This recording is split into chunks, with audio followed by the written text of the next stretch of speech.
এবার হাওড়া পুরসভার 50টি ওয়ার্ড বেড়ে দাঁড়াচ্ছে 68 ওয়ার্ডে। নভেম্বর মাসের শেষের দিকে হবে হাওড়া পুরসভার ভোট। ডিসেম্বর মাস থেকে নতুন বোর্ড কাজ শুরু হবে হাওড়া পুরসভায়, এমনটাই জানিয়েছেন রাজ্যের নগর উন্নয়ন দফতরের প্রতিমন্ত্রী উমেশ রায়।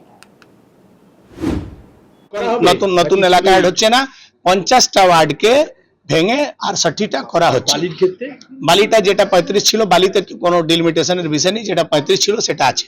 কলকাতাতে বেড়েছে আর হাওড়াতে বেড়েছে। হাওড়াতে বেড়েছে। আর ভোট কি ধরে না যেতে পারে ডিসেম্বরের নভেম্বরের লাস্টে ভোট হবে, ডিসেম্বরে আমার পেন্ডিং আছে যেটা সেটা করব। ডিসেম্বরের প্রথম উইকে আমরা নতুন বোর্ড তৈরি করে দেব, নভেম্বরে ভোট হবে।